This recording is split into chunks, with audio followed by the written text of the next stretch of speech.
Varahi silks వారి grand festive celebrations పొందండి 10,000 రూపాయలు ఆపై కొనుగోలుపై బంగారు నాణెం ఉచితంగా. కన్నడ స్టార్స్ అయినప్పటికీ తెలుగు ప్రేక్షకులకు బాగా సుపరిచితమైన పేర్లు శివరాజ్ కుమార్, ఉపేంద్ర. వీళ్ళు కలయికలకు చాలా ప్రత్యేకత ఉంది. శాండిల్వుడ్ స్థాయిని పెంచి 500 సార్లు రిలీజ్ జరుపుకున్న ఇండియన్ మూవీగా చరిత్ర సృష్టించిన ఓం ఈ కలయికలోనే వచ్చింది. ఉపేంద్ర డైరెక్ట్ చేయగా శివరాజ్ కుమార్ హీరోగా నటించారు. తర్వాత రాజశేఖర్తో దీన్ని తెలుగు రీమేక్ చేసినప్పటికీ ఒరిజినల్ వర్షన్ స్థాయిని సరితూగలేక ఫ్లాప్ అయింది.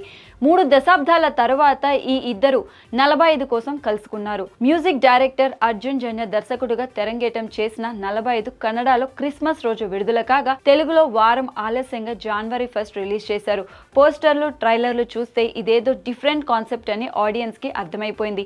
దీంతో మూవీ లవర్స్ ప్రత్యేకంగా ఎదురు చూశారు.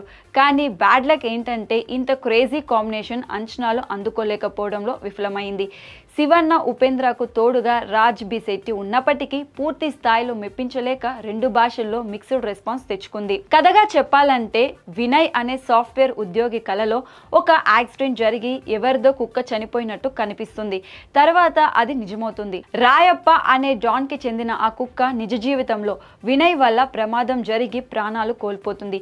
దీంతో 15 రోజుల్లో ఇతన్ని చంపుతానని రాయప్ప శపథం చేస్తాడు. దినదినగండంగా బ్రతుకుతున్న వినయ్ ని కాపాడేందుకు శివ వస్తాడు. ఇక్కడి నుంచి అసలైన డ్రామా మొదలవుతుంది. విచిత్రమైన మనస్తత్వాలు కలిగిన ఈ ముగ్గురు ఏం చేస్తారనేది మిగిలిన స్టోరీ. ఇంత మంచి కాస్టింగ్ ఉన్నప్పుడు స్క్రీన్ ప్లే ఎలాంటి కన్ఫ్యూజన్, లాగ్ లేకుండా ఉండాలి. కానీ దర్శకుడు అర్జున్ జన్య ఈ విషయంలో ఫెయిల్ అయ్యారు. టేక్ ఆఫ్ ఆసక్తికరంగానే మొదలు పెట్టినప్పటికీ ముందుకు వెళ్లే కొద్ది సన్నివేశాలు మరీ నెమ్మదిగా వెళ్ళిపోయి కథ రొటీన్ గా మారుతుంది. రాయప్ప పాత్ర పోషించిన ఉపేంద్ర పదే పదే వార్నింగ్లు ఇవ్వడం, అతనికి పెట్టిన ఫైట్లు రిపిటేషన్ అనిపించి విసుగు తెప్పిస్తాయి. ప్రాణభయంతో వణికిపోతున్న వినయ్ మీద మంచి డ్రామా బిల్డ్ చేసే అవకాశం ఉన్న అర్జున్ జన్య వాడుకోలేదు. సెకండ్ హాఫ్ లో శివరాజ్ కుమార్ ఎంట్రీ తర్వాత కూడా ఇదే బోర్డ్ డ్రామా కంటిన్యూ అవుతుంది. వినయ్ ని శివ ఎలా కాపాడతాడనే దాని మీద ఏదేదో ఊహించుకుంటాం. కానీ దానికి భిన్నంగా ఒక డిఫరెంట్ సెటప్ పెట్టుకున్న దర్శకుడు ఇక్కడ కన్విన్స్ చేయడానికి బదులు తనే కన్ఫ్యూజ్ అయిపోయి దారి తప్పేశాడు. శివరాజ్ కుమార్ క్యారెక్టర్ తో చేయించిన కామెడీ సిల్లీగా మారిపోవడం కథలో ఎమోషన్ ని డైవర్ట్ చేసింది. ఇంటర్వెల్ దాకా చూపించిన మదర్ సెంటిమెంట్ తర్వాత పూర్తిగా పక్కన పెట్టడం లాంటి లోపాలు చాలానే ఉన్నాయి. 10 గెటప్ శివరాజ్ కుమార్ తో వేయించడమే 45లో ఉన్న ఒకే ఒక హైలైట్. క్లైమాక్స్ ఘట్టాన్ని బాగా డిజైన్ చేసుకున్న అర్జున్ జన్య అందులో మాత్రం పాస్ మార్కులు తెచ్చుకున్నారు.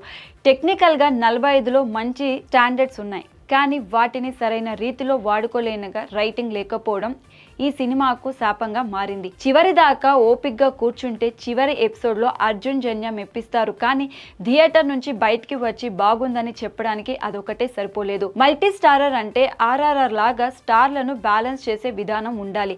అంతే తప్ప 45 లాగా కిచిడీ లాగా మార్చేస్తే ఫలితం ఇలాగే నిరాశ కలిగించే విధంగా వస్తుంది.